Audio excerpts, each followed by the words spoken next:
My name is Lily Monroe. I'm 31 years old and a licensed financial consultant in San Diego. I have spent my adult life building what my parents always said mattered most: stability, hard work, and loyalty to family. For 5 years, I paid their mortgage every single month, believing I was helping them through a rough patch after my father's unexpected retirement and my mother's mounting medical expenses. They cried when I offered. They told me the house I grew up in would one day be mine. That was the unspoken agreement. That was the foundation I trusted. Until my younger brother's wedding day. I stood in the ballroom of the Cypress Ridge Country Club, glass of champagne in hand, heart pounding with pride, as I watched my parents walk my brother Caleb down the aisle. I had even helped pay for the flowers and the photographer because money was tight, or so they claimed. Then, during the reception, my father took the mic for a heartfelt speech. He spoke about legacy sacrifice and new beginnings. And then he gifted Caleb and his new wife the house. The house I had paid for. The house I thought would be part of my future. The applause from guests drowned out the ringing in my ears. I could barely breathe. My brother smiled at me across the room, completely unaware, or worse, entirely aware of what had just been stolen from me. My mother raised her glass and mouthed, "It is for the best," like that meant something. I smiled back, but inside, something cracked. I felt used, betrayed. 5 years of sacrifice gone in a single announcement. Not once had they asked for my opinion. Not once had they told me this was even a possibility. I was not just blindsided, I was erased from the story entirely. As if all my contributions, all my effort meant nothing compared to Caleb's shiny new future. I stayed for the rest of the night. I danced, I smiled, I even helped pack up the decor. But inside, I was already rewriting the narrative they had forced me into. I knew one thing: they would regret treating me like the disposable child. And that regret would begin sooner than they ever imagined. After the shock of my brother's wedding day faded, I was left grappling with a heavy truth: my family had betrayed me in the cruelest way possible. 5 years of my hard-earned money, faithfully sent every month to cover their mortgage, vanished overnight, handed instead to Caleb and his new wife, without so much as a conversation. The weight of that realization pressed down on me, like a storm cloud refusing to break. How could the people who raised me, who once told me the house would be mine, turn around and give it away without my consent? Worse still, how could they do it with such ease, as if I were invisible? The days following the wedding were a blur of cold conversations and unanswered questions. My parents, once so warm and grateful, now avoided discussing the house or the money I had contributed. Caleb acted like none of it mattered, as if the foundation I had built for this family was simply a stepping stone for his own gain. The depth of their betrayal stirred a fire inside me, a mix of rage, sadness, and determination. I realized then that this was no longer about money or property. It was about respect, trust, and fairness, values I thought we all shared. I needed answers, but more than that, I needed to reclaim my power. I started by listing every payment I had made over those 5 years: the mortgage, taxes, insurance, repairs, and medical bills. The total exceeded $165,000. That was not a gift. That was not generosity. That was investment. An investment I was told would become mine someday. They had broken that promise. As I pored over my records, my mind churned with questions. How had I been so blind? Was this the pattern all along: the favoritism toward Caleb, the silent dismissal of my sacrifices? The harder I looked, the clearer it became. My parents had always played favorites, and I was their forgotten child. I had worked tirelessly to support them, to protect the family home, only to be cast aside when it no longer suited their plans. But I would not let this betrayal define me. With a steely resolve, I reached out to a financial advisor to understand my options.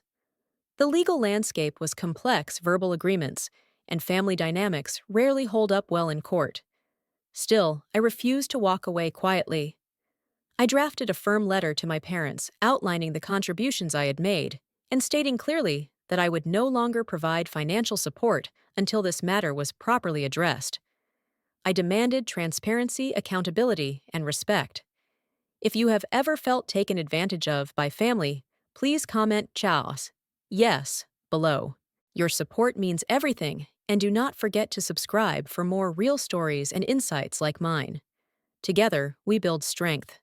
The responses I received were a mix of denial, deflection, and thinly veiled guilt. My mother lamented Melissa's needs and the importance of family loyalty, while my father dismissed my claims as exaggeration. Caleb remained silent, benefiting from the spoils of their decisions. Their lack of remorse only fueled my anger, but also my determination to protect myself from further exploitation. In the quiet moments between the storms, I began rebuilding my life on my own terms. I stopped sending money. I focused on my career, my goals, and my boundaries. The house might have been lost, but my dignity and future were not negotiable. I learned that family is not always who we expect, and sometimes the hardest battles are the ones fought within our own bloodlines. The road ahead would be difficult, but I was ready to fight for the respect I deserved. Because some betrayals demand more than forgiveness, they demand justice. I will never forget the moment I realized the full extent of their betrayal. It was a quiet Saturday afternoon when I stopped by the family home, the place I had sacrificed so much to preserve. The air was thick with the scent of fresh paint and expensive furniture, a stark contrast to the years I had spent patching leaks and fixing creaky floors. I walked through the rooms silently, each one feeling less like mine and more like Caleb's playground. The growth chart on the laundry room wall, once a testament to our childhoods, had been painted over. Every familiar corner had been altered or erased, as if my years of dedication were meaningless. What stung the most was the realization that I was no longer welcome there. When I asked my parents why they never discussed the house transfer with me, they shrugged it off with cold excuses. We needed to think about the future, my father said. Melissa deserves a fresh start. My mother's eyes avoided mine as she muttered, "You have your condo, Lily. This is just how things have to be." The weight of their words crushed me. After everything I had done, after every sleepless night, balancing my own bills while sending them money, I was reduced to a shadow in my own family. I felt a surge of fury that burned through my chest. How dare they erase my sacrifices as if they were invisible? How dare they reward Caleb's selfishness while leaving me to pick up the pieces? The pain wasn't just about the money. It was the insult, the betrayal from those who were supposed to love me unconditionally. The people who should have protected me had chosen to side with entitlement and greed. It became clear that my parents had been complicit in this deception for years. They played favorites, openly turning a blind eye to Caleb's refusal to contribute or care, while I carried the weight alone. Family gatherings had been a charade, a performance, where I smiled through the discomfort of being sidelined.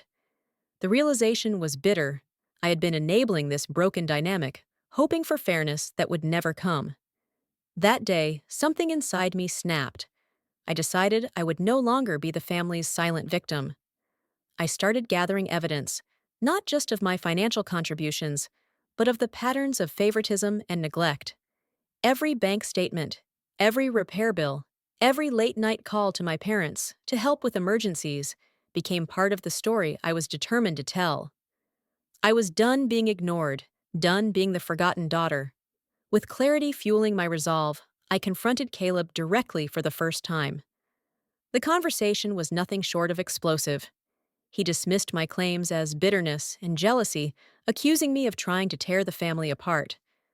But I saw the truth in his eyes, a mixture of guilt and arrogance. He knew he had taken advantage, and yet he refused to acknowledge the pain he caused. I made it clear that I would not remain silent. If the family would not hold him accountable, I would. My voice was trembling, but my conviction was steel.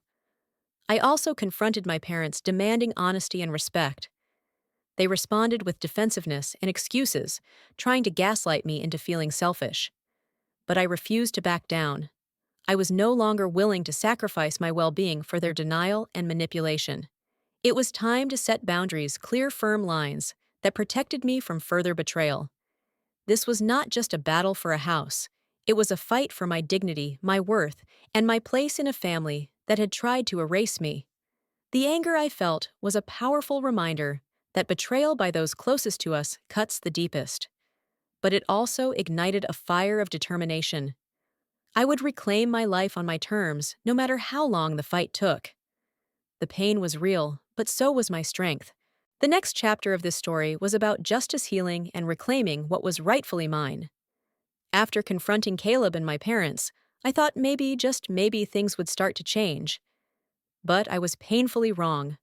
What followed was a whirlwind of cold shoulders, harsh words, and cruel silences that felt like sharp knives twisting in my heart. My family, the people I had trusted most, treated me like a stranger, even an enemy. The very next family gathering was a test of everything I had stood for. As I walked into the room, I caught the lingering glances and whispered conversations. Caleb smiled at me with a smugness I had never seen before, as if my pain was some kind of joke. My parents avoided my eyes, their silence louder than any words.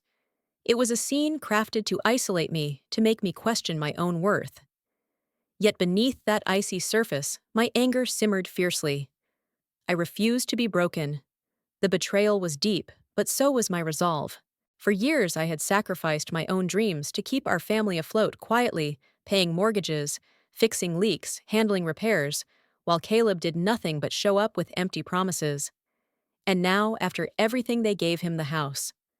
The house I had fought for, believed was mine. The sheer injustice ignited something in me that I could no longer ignore. This was not just about money or property, it was about respect, recognition, and the basic decency that had been stripped away from me. Every unspoken insult, every slight, every dismissive glance fueled a fire of righteous fury. I started planning carefully, not just to reclaim what was taken, but to expose the lies and hypocrisy that had allowed this to happen. I gathered every shred of evidence, documented every payment, every sacrifice, and every broken promise. I spoke to lawyers and financial advisors, determined to protect myself and demand accountability. Meanwhile, Caleb's facade of innocence began to crack. Friends and relatives whispered about the truth behind his selfishness and entitlement. Some expressed sympathy for me in hushed tones, afraid to speak openly, but clearly disturbed by the blatant injustice. The more I fought, the more they saw who he really was. At one point, Caleb tried to gaslight me, accusing me of being greedy and ungrateful. "I have a family to think about," he said, as if that excused the years of neglect and the betrayal of trust. His words only made me stronger. I knew I was fighting for more than a house. I was fighting for my dignity, my voice, and my right to be treated as an equal.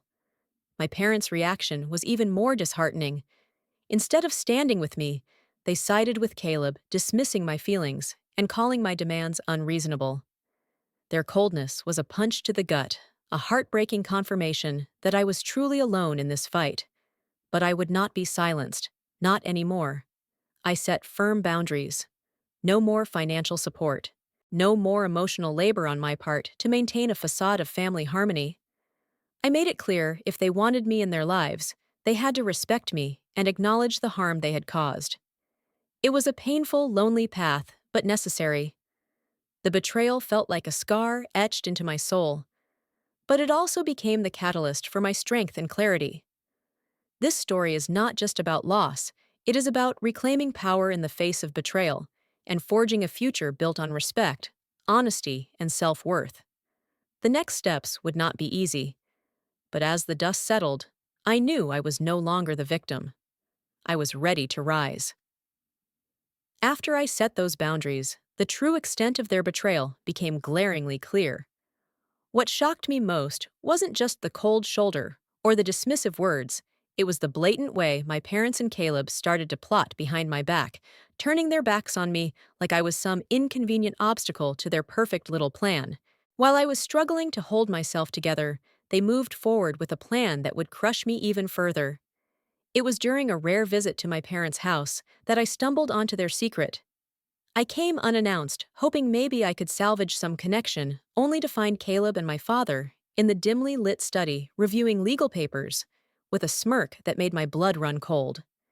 They were finalizing the sale of the very condo I had painstakingly saved for years to buy. The house I'd been paying off, maintaining, and dreaming about was being handed over without a word to me. The betrayal wasn't just emotional, it was financial sabotage. Every check I'd written, every repair I'd paid for, all turned into fuel to secure Caleb's future, while I was left out in the cold. My parents sat there casually ignoring my presence, as if my life and sacrifices didn't matter. The humiliation hit me like a physical blow. "How could you?" I asked, voice barely above a whisper, but the answer was chilling in its callousness. "It is what it is." "Family sticks together," my father said, as if throwing me under the bus was an act of loyalty. Caleb flashed that same self-satisfied grin, the one that said he knew he'd won. It was the moment I realized my family wasn't just indifferent, they were actively working against me. The rage that followed wasn't quiet or contained. It burned deep and fierce, fueled by years of being overlooked and dismissed. Every sleepless night, every sacrifice, every thankless moment came crashing down in a wave of bitter justice. I knew I couldn't let this go unanswered. This was not just about money or property anymore. It was about reclaiming my dignity, my rights, and standing up to the people who betrayed me most. I turned that fury into action. I enlisted legal help, digging into every document, every transaction, every verbal promise made and broken. I was determined to make them face the consequences, not just financially, but morally. If they thought they could erase me from my own life and legacy without repercussions, they were dead wrong. But it wasn't just about retribution. I wanted the world to see what true betrayal looked like, the cruelty masked by smiles, the exploitation disguised as family loyalty. I documented every call, every meeting, every exchange that showed their disregard for me. It was exhausting, painful, and sometimes downright humiliating, but necessary. Meanwhile, Caleb's mask began to crack. Friends who once admired him started questioning his character. The cracks in their perfect facade grew wider. Rumors spread, doors closed. The once invisible selfishness and greed that fueled his rise could no longer be hidden. My parents, however, doubled down. They dismissed my claims as greed, my actions as selfishness, and my anger as irrational. Their refusal to acknowledge the damage they caused only deepened my resolve. I was no longer the quiet, dutiful daughter. I was a force to be reckoned with. This battle tested every part of me. The pain of betrayal cut deep, but it forged a new strength I did not know I had. I vowed that I would not let my family's greed define me. This was my fight, and I would win not just for myself, but for every person who has ever been betrayed by those they trusted most.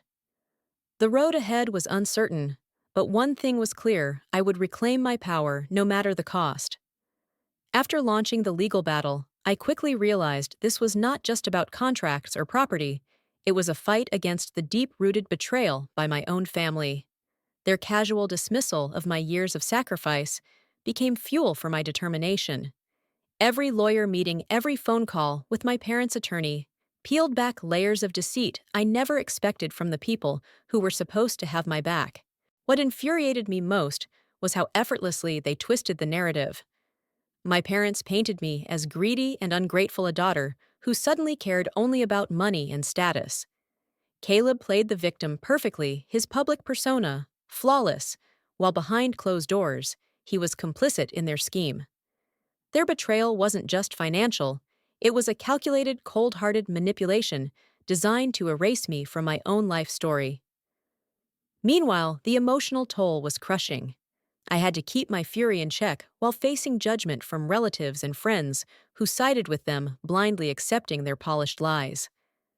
The isolation stung worse than any financial loss. I kept reminding myself this was about justice, about exposing the truth buried beneath years of lies and favoritism. In private moments, the weight of their betrayal settled on me like a heavy stone. I questioned everything: my trust, my memories, the very foundation of my family. How could those I loved the most be so callous? The heartbreak fueled my rage, a fire that would not be extinguished. But amid the darkness, I found unexpected allies. Friends who had witnessed my sacrifices, neighbors who had seen my relentless work to keep the family home afloat, even strangers moved by my story, reached out with support. Their belief in me was a lifeline, reminding me I was not alone in this fight. Caleb's carefully maintained image began to crack under the pressure. Whispers of his opportunism spread in social circles, and his relationship with my family fractured. The very people who had once praised him now questioned his character. That collapse was a small, satisfying victory in a war far from over. My parents, however, remained stubborn. They refused to acknowledge the damage they caused, doubling down on their narrative. Their silence on the emotional wounds was deafening. It was clear they had no intention of making amends, only of preserving appearances. I was faced with a choice to be consumed by bitterness or to channel my anger into building a new life on my terms. I chose the latter. I refused to let their betrayal define me. Every step I took was a step toward reclaiming my dignity and autonomy. The fight was far from over, but with every obstacle, I grew stronger. This battle was no longer just about a house, it was about standing up for respect, justice, and the truth I refused to let them bury. The more I fought back, the clearer it became that my family's betrayal went far beyond the house. Their refusal to acknowledge the years I sacrificed for them, the countless times I put their needs above my own, was a dagger twisting deep in my heart. Each phone call from my mother or father became a reminder of how little they valued me, not as their daughter, but as a convenient source of support to be discarded once their goals were met. Their words dripped with entitlement and condescension. "You have your own life now," they said. "Stop living in the past." But how could I forget when the past was what they trampled on with no remorse? Their attempt to erase my role in the family legacy wasn't just unfair, it was unforgivable. At gatherings, I was the outsider, the uninvited guest in my own story. Relatives who once smiled at me now whispered behind my back, parroting my parents' false narratives. Even friends who didn't know the whole story began to doubt me.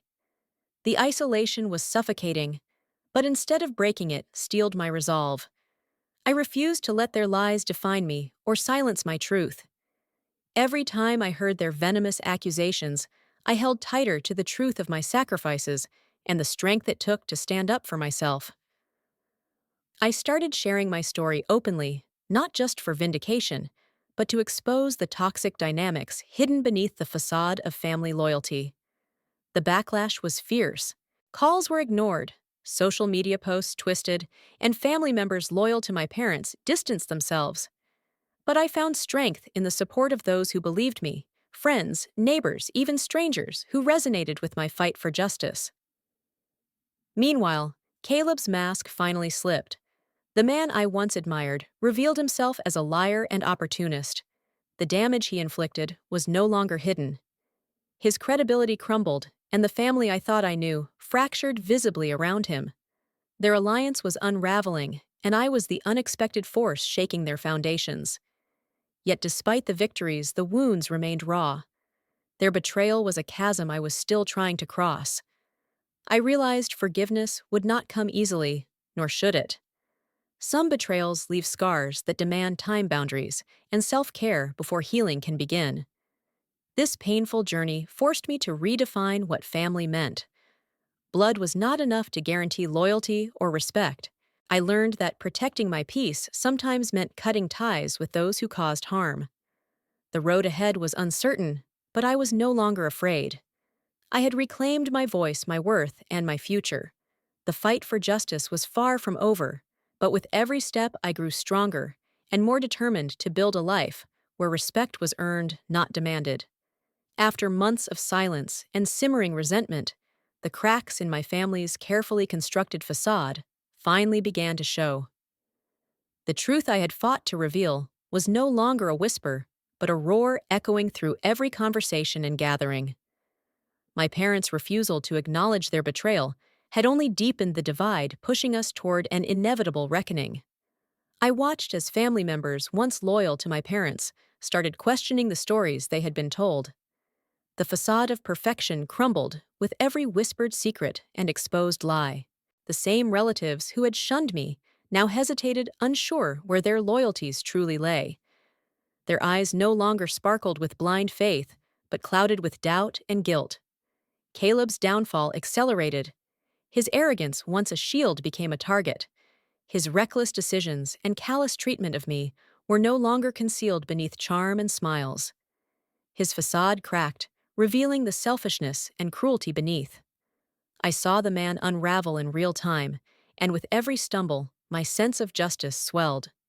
Despite their desperate attempts to isolate me, I found allies in unexpected places.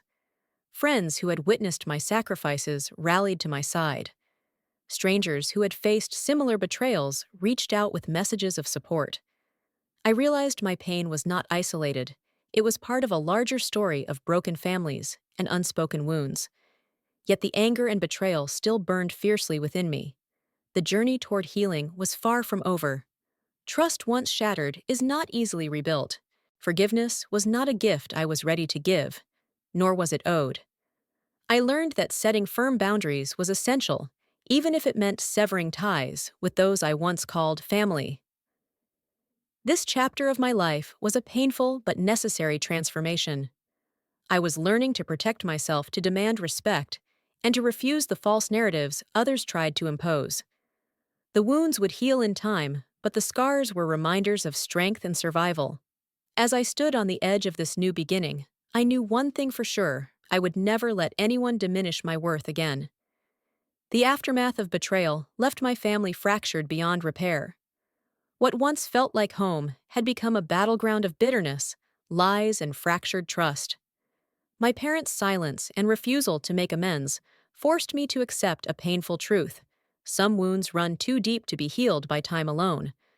I refused to be the victim in my own story. Instead, I chose to reclaim my power. I cut off financial support, closed the door on toxic expectations, and built new boundaries with the people who had betrayed me. It was the hardest decision I ever made, but also the most liberating. The silence from those I once loved echoed louder than any apology could. Yet in that silence, I found clarity. I realized that true family is not just about blood. It is about respect, honesty, and mutual care. Those who could not honor these values no longer had a place in my life. Revenge was not in my plans, but justice was. I took control of my story, standing firm against manipulation and entitlement. The pain fueled my resolve, turning anger into strength. Today, I am not defined by the betrayal or the losses. I am defined by the courage it took to walk away and build a life on my own terms. If you have ever been betrayed by those closest to you, I want to hear your story. Comment EO, yes, if you believe standing up for yourself is the strongest form of love. Don't forget to subscribe for more real stories of resilience and reclaiming power. Betrayal stories.